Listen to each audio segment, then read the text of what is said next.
All right, y'all. Welcome back to another Real Talk episode. And today we are going to be talking kind of like a follow up to the buy versus build AR-15 discussion. We're going to be talking about what tools that I commonly use, what tools I suggest. I actually have a family member who's just now getting into building his first AR-15 and just tinkering around, changing things out. And he's asking me, what Allen key set to buy, things like this. And I figured I would just give you guys my 2 cents on what things I prefer to use, what if there's any brands I prefer to use as far as tools go, and kind of what has helped me, what I've learned over the years as far as building and tinkering and upgrading AR-15. So I'm also very excited to reintroduce this rifle to the channel. This was a 13.7 Sons of Liberty Gunworks, the 50 Shades of FDE.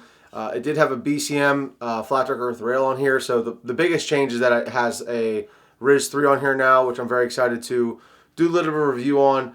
And so yeah, I'm going to be talking, I might be showing this and having this guy help me to explain what tools are being used and for what. But for the most part, this is mostly a tools video. So with that being said, let's just start off by saying thank you guys so much for always joining me here.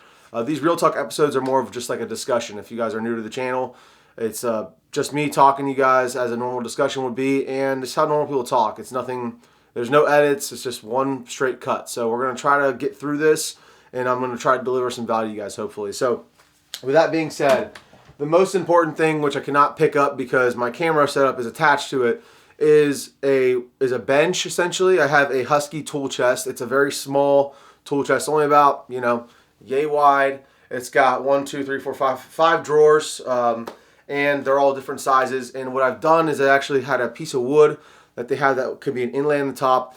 I drilled holes through it, and I'll roll in a picture of it so you guys can see. And it's a mess right now, so don't judge me on that. I usually have it pretty cleaned up, but I drilled holes through it and bolted a vise to the top. So a vise is going to be the most important thing if you guys want to do any kind of at-home gunsmithing. And by the way, YouTube, this is completely legal. It's 100% legal. It's always been legal to build your own guns in your home. Although we're talking about AR-15s, they're pretty much just assembled, and we're not talking about 80% lowers, anything like that. I'm talking about you buying a firearm from a gun store, running your 4473, or buying it from a private individual, whatever it might be, and then assembling it. So the number one thing is a vise, and I might as well just get the number two thing out of the way that I don't have in front of me. That is a Dremel, and a Dremel is helpful for if you're going to get into more advanced stuff, like if you're going to do a double undercut in your Glock, something like that. I just recently had to mill a little bit off the bottom of my Springfield Prodigy in order to get the magwell that I purchased to fit on there. It was a Terran Tactical, and so it wasn't actually made for the Prodigy, but I got it to work using some a little bit of Dremel work and then some Gorilla Glue. It fits perfectly, and it actually looks phenomenal now. So we'll be doing a follow-up review with the Prodigy. So moving forward from there, let's just talk about, I guess, installing muzzle devices, because if I don't go in order, I will miss something. So we're going to start right up here at the front. I run flash hiders typically, but the same goes for a brake. When you're timing them, you're going to be using shims and whatnot. But the number one tool, as you might have guessed, is an armorer's wrench. Now, this is one from brownells.com, and this guy I've had for a long time. It's a honking piece of steel. It is. This is going to last very many years.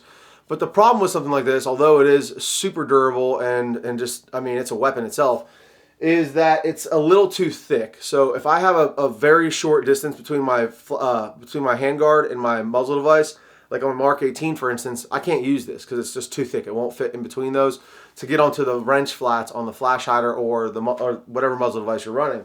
So something like this is nice. This is a guy that came with the Silencer Co. Hybrid 46, and it's essentially the same thing. It's a muzzle device tool. It's got different sizes, different angles for you, and you can probably see on this guy I've bent it up a little bit, trying to crank something off. But again, something like this would help, and this is obviously has the slots for their 3-prong there, but something like this is a little bit thinner, does help. And then lastly, you could just use something like a good old-fashioned screwdriver, flathead screwdriver. There's no Phillips head screws on any gun parts that I've ever seen, at least nothing quality. So a flathead screwdriver, here we have a Milwaukee. I do prefer Milwaukee. You used to prefer DeWalt. I know everyone has their own, just like gun camps. I mean, tool camps might be even worse, like camera camps or phone camps. But I'm a Milwaukee guy. They've really stepped up. I like their tools. And a nice big fat handle does really help sometimes when you have something that you may have overcranked or something that you have Loctite or Roxit on, which we'll get into in a little bit. Those types of,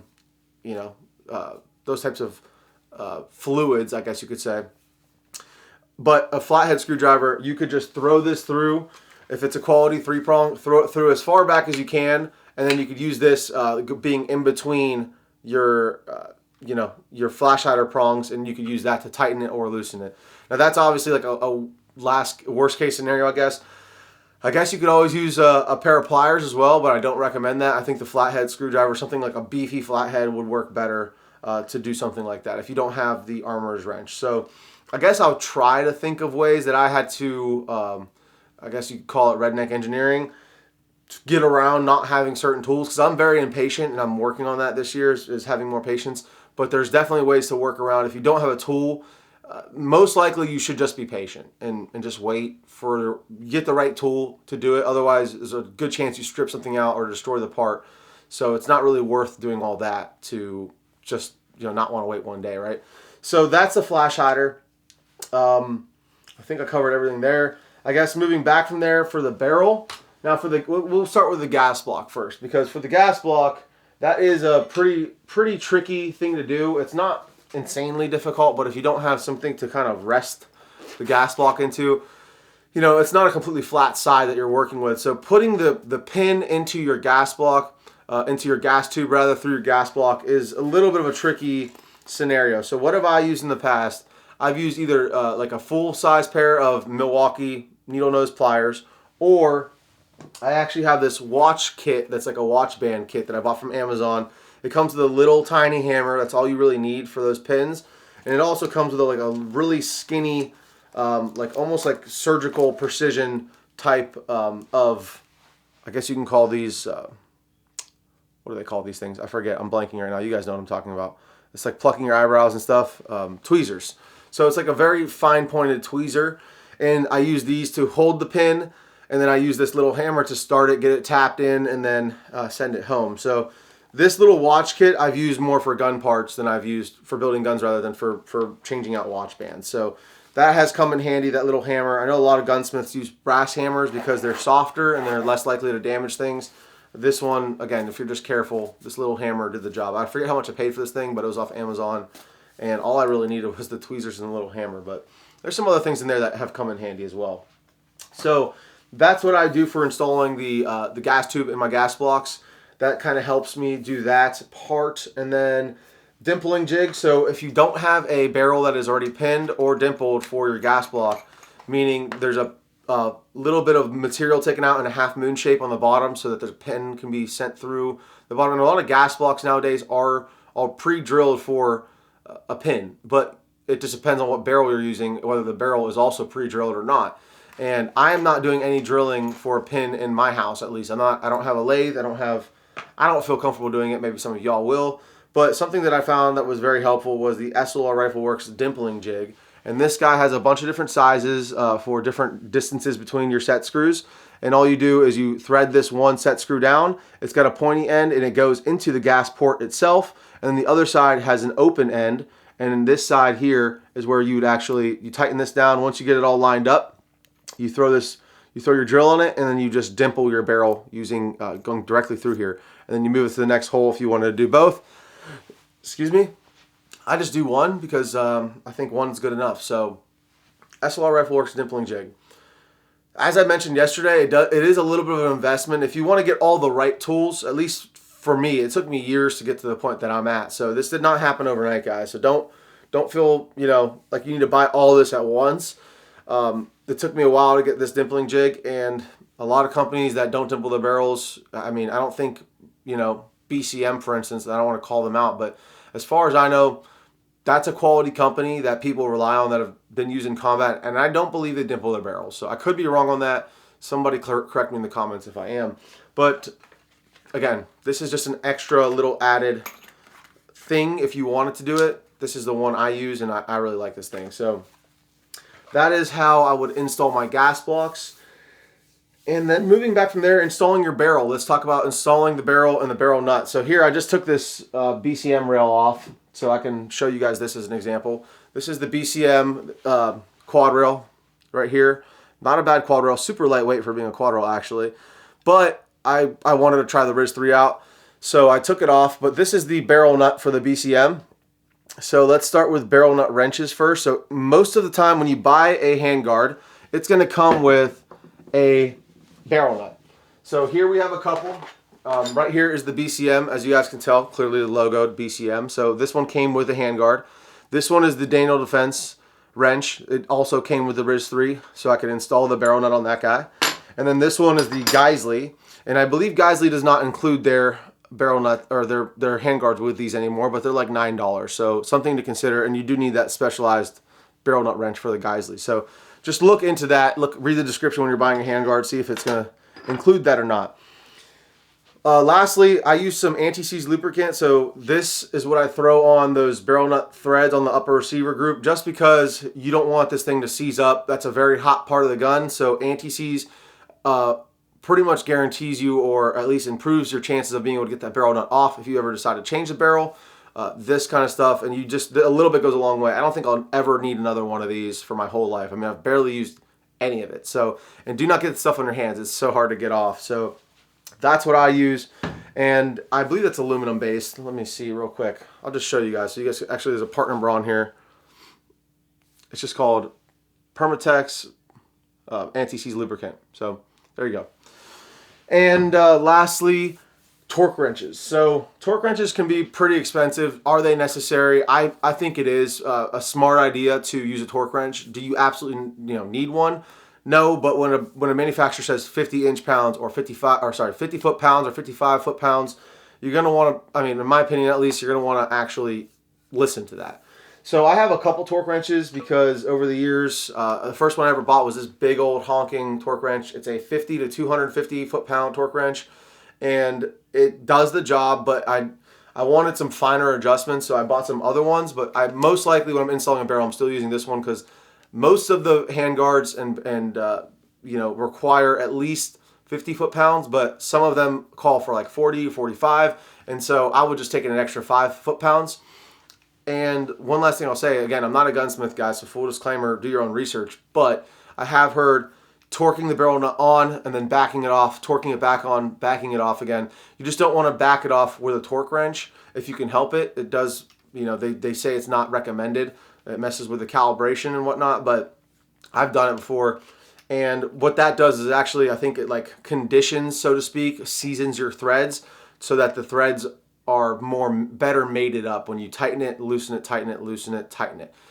Again, consult with maybe someone like Sons of Liberty. Give them a call if you have a question about something like that. That's just what I do because that's what I've learned over the years and from people that are smarter than me. So, and I also have some other torque wrenches here, which we can talk about. I have this little shorty guy from Husky that I bought. It's just a little smaller, ratchet style torque wrench. And then I also have this one here. But the only thing you got to remember is that most of these are the same size. I forget what size this is. Maybe half-inch socket size. So if you're going to get something like this that has a different socket size on it, you're going to need an adapter. So it's just something to think about there. So I don't have an adapter for this, so I rarely use this thing. I just need to pick one up because this is, I believe, a like 25 to 100 foot-pound torque wrench, which is better suited for barrel nuts in my opinion. But I just need to get that little adapter piece so I could use them with the barrel nut wrenches. So there's that. We have some more torque wrenches to talk about here when we're talking more about optics, but I guess I'm trying as best I can to go in order. The most common tool that you're going to need is a good set of Allen keys. So this is just a Husky right here.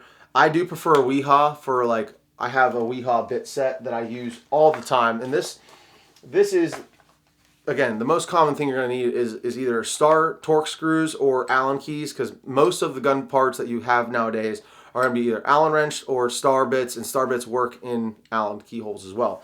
So I like Weehaw. This is just a Husky one that I got at Home Depot, and it has the ball head on it. I know some guys don't like the ball heads because they say they strip them out. It's not as positive of a connection, but when you're working in tight spaces, especially with the RIS 3 up against that rail, it's really hard to get a straight up and down Allen key in there, just being the nature of which the angles are. So the ball head really does help with that. And this is a very basic set, but there is a Weehaw set on Amazon for like $60, And if I could go back and do it all over again, I probably would have just picked those up. But these haven't let me down either. So I would shop those out. Here's my Weehaw set. This is my favorite bit selector set. And this is what I actually keep in my range bag. So something like this and the Fix-It sticks are, I think, an essential for any range day, because the worst thing is driving to the range and, however far you're driving. For me, it's an hour. And then having something loose, or you needed to change something and not having the right tools to do it on the spot. So these are Weehaw torque sets, as I mentioned. So it comes with a bunch of different star sizes in here. It also comes with this little thing down here. I don't ever use that little extension piece.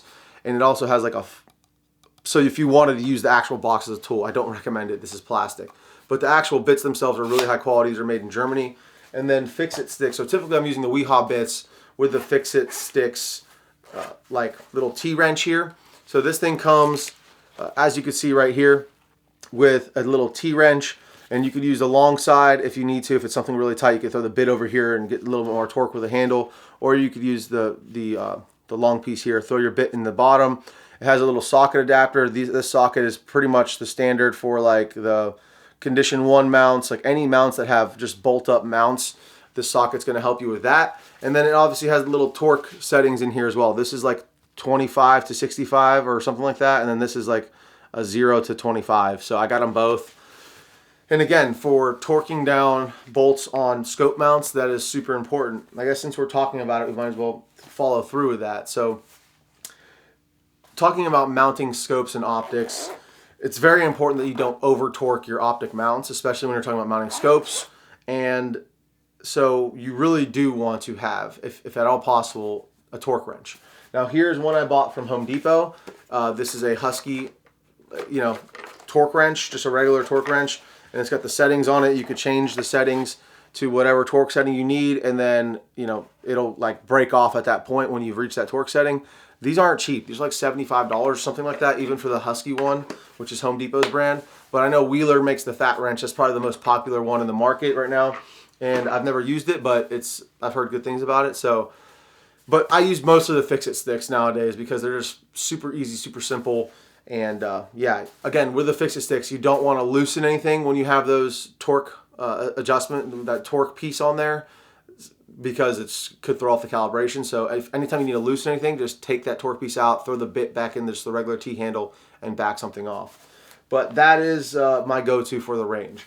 Now, again, continuing on the theme of mounting optics, since we're already talking about it, I do have the Wheeler Engineering leveling kit. Now, I know some people swear by these, some people hate these.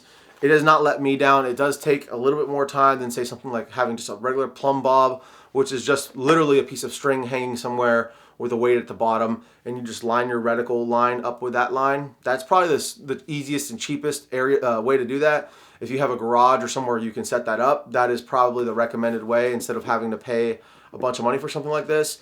But the way I have my room set up, this studio room, there's really nowhere I could put it, at least easily.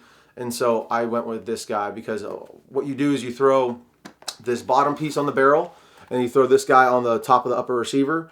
And then once you get them matched up in both levels, so you get this guy on the barrel level to the upper receiver group, and then you use this as a reference, and you throw this on top of the scope cap. And then on the top cap, try to make sure best you can that it's not straight and not crooked. And then that's how you level your scope. So this guy is pretty cool. I like this guy. So now getting back to like the nitty gritty and the tools, and talking about, I guess, upper parts, lower parts. So how are you gonna torque on your barrel? Again, going back to that vice conversation that we had, I have the Odinworks AR-15 upper receiver block. This is actually for an AR-10 as well as an AR-15. So one side says AR-15, as you see here. The other side says AR-10. So it fits both AR-10 and both AR-15 upper receivers. And then you just pop the pins out. You throw your pins through where your takedown pins go. And that's how you can torque on it. Now, this isn't recommended for like heavy torquing. If you're going to do anything like where you're needing to really get a muzzle device off and it's really stuck, I feel better about using either a barrel vise and or a reaction rod that actually engages with the lugs inside the barrel, because again, those little lugs are aluminum on your upper receiver, and that pin, there's a little slot in your upper receiver group where there's a pin on the barrel that slides into it, and that's what it indexes on. I'm not sure what the official term is, but you can shear that or bend that little slot in your aluminum upper receiver, if you're really putting some heavy torque on something when you have it attached by the upper receiver group. So I like this. It's a solid piece of aluminum, but again, I should have a reaction rod. I don't. Just going back to the amount of cost that is associated with these tools. And while I'm on the topic, so I don't forget, let's just talk about the Geisley automatics. I believe they call these reaction rods. I can't remember. Alignment rod. There we go. So this is a 762 alignment rod from Geisley. It's obviously in the case right now. And when you start getting into suppressors, something like this is very helpful to find out if you're AK or whatever. It doesn't hurt to do it on every gun because sometimes barrels, there's variances and whatnot. So you want to make sure that your mount is lined up properly. If you're using something like a chemo, you want to make sure that it's lined up properly. Everything's concentric to the bore so you don't get a baffle strike. Something like this is very helpful to do that since we're on the topic here. All right. So what have I not talked about? Well, let's keep moving back on the top side of the gun. So staking and putting on your castle nut here. So the AR-15 Armorer's wrench also has a castle nut wrench built into it, like this guy right here. So you can see that engages with your castle nut. You have to slide it over the buffer tube, and then you can torque it down properly.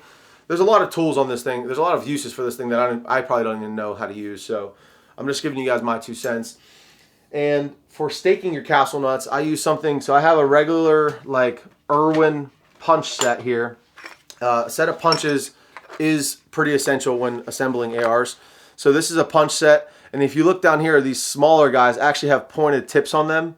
So these pointed tips are actually what I use to stake my castle nut, and all I'm doing is just displacing a little bit of material from that rear receiver plate into the little gap that's on the AR-15 castle nut so that it can't easily back off during heavy use or something like that. But all these punches over here I use pretty commonly, pretty often for putting triggers in, punching triggers out, or whatever it might be. There's a lot of different tips and tricks. This isn't a tips and tricks video. This is a tools video for doing that on the internet. So we'll leave that where it's at. And then now, since we're jumping all over the place, I guess I'll just take a look at the tools I have out and just think about what I haven't discussed yet, because something very common. We'll go with the Gracie USA first. So we have some roll pin starting punches here. These, it took me a long time to get these, but these are very, very helpful. It actually has a little gap in the front that holds your roll pin. So if you're installing a new trigger guard or like a bolt catch bolt release that's not on an Aero Precision enhanced lower, because the Aero enhanced lowers are threaded, then you can throw your roll pin in there and it'll help you. It'll just hold it. So you don't need to use a pair of little tweezers like I do with the gas block to get it started. And actually, I'll probably use these in the future for my gas blocks instead of those tweezers, because there's a really small one in there. So these I got, I believe, from Brownells. And then there's also some of these roll pin finishing punches as well. So they actually, instead of having a hole in the front that holds the roll pin, it's got a little raised like half circle on the tip that goes inside of the roll pin so that you can finish it off when you're sending it home. So these two things are incredibly helpful, although they are expensive. Just you buy once, cry once, guys. You guys out there, you realize tools are just as much as an investment in your freedom, your independence as your rifles are. I mean, if you have the tools to work on your stuff and you have the knowledge really is the biggest tool, then you're not going to be reliant on anybody. And then if in any situation you don't have the ability to just go to a gunsmith, you have everything you need at home to repair your rifles. So that's pretty cool. I do have some lower receiver vice blocks. These are helpful for, I mean, I can count on one hand probably the amount of times that I've really needed to use one of these. I use them mostly for when I'm installing the castle nut. So I don't know when else you would really use these. For an AR-10, this is for the AR-15. And but yeah, they do help. And putting these in the vise do help when you're installing castle nuts and things like that. All right, so I've covered most of it. Let me just throw out just a regular socket and a 3/8 bit. This is a 3/8 like 12-point bit. I've used this a lot for Geisley, the HK rails. I needed this, so I again just got this so I could torque them down properly. Makes it a lot easier than putting a flathead in there, for instance, because they do have a flathead slot. Something like that is helpful as well. And then I think lastly, the only thing I haven't talked about is just good old-fashioned hammer and gloves. So gloves really help for when you're trying to push trigger pins in, and a hammer. I have a like a rubber mallet with a plastic head on the other end in the garage that I use a lot so I don't damage my lowers. But if I'm just putting a trigger pin in and I don't feel like going down to get it, I'll just be real careful and tap it with just a regular hammer. And I know, again, a lot of gunsmiths actually use like ball peen hammers or brass headed hammers for that exact reason. But I think that pretty much covers the majority of the tools. We talked about the Dremel that I've used. Another thing that's helpful in just measuring and finding things out is a set of calipers. You don't need these, but again, it's just like little things that are helpful to find your height over bore, something like that. This is just a cheap Amazon special Crump, I believe, makes a Crump set of calipers. So that is pretty much it. Let's talk. Let's talk about these anti-rotation, I guess. So something every gunsmith needs, in my opinion, or at-home gunsmith, is a bottle of blue Loctite. So this will last you a pretty darn long time. Most things that require Loctite will come with like a little tube. They usually send them with like a little disposable tube of Loctite, and it's usually blue. So this is the Loctite 242, and I put this on all of my screws that I don't want backing out, like for my optics and whatnot. And then lastly, I already mentioned rock set, but I'll show you guys the rock set I'm running. This is for muzzle devices that I don't want coming off, especially if they're going to be under heavy suppressor use. I actually used this rock set to install the Chemo into the Sierra 5 when I got it back, because that's going to have a dedicated Chemo to it, so I just Loctited it right in there. And guys, I think that's pretty much it. Anything that you buy that needs specialized tools, for instance, like the Law Tactical folder is going to come with its own little wrench. This one, the way it works, it's like a little bendy wrench. You know that it's the right torque when it starts to bend when you're installing that. But that is pretty much it, guys. Like I said, if there's anything that you buy that's super specialized, usually they'll either offer the tool for purchase with it, or it'll be included with the packaging. Like for instance, this guy right here was a castle nut wrench for that SB Honey Badger PW brace, because the way it was set up, you need this piece to get into it, get up to it, because it's kind of hidden under that back piece. And this guy right here is for the Parker Mountain Machine Comp to install it. It's a vise block, so you can put it in the vise and get it properly aligned. So again, anything you buy is going to have a kind of the specialized tool either offered for purchase with it, or that's going to be included with it. So I guess lastly, I'll talk, this is more along the lines of cleaning, but it does help for even installation and things like that. I just stabbed myself with this thing. Are brass picks, dude. And it took me forever to find these brass picks here. Again, I use these mostly for cleaning, but sometimes these are helpful to hook a spring, or you never know like what you're going to need a solid pick for.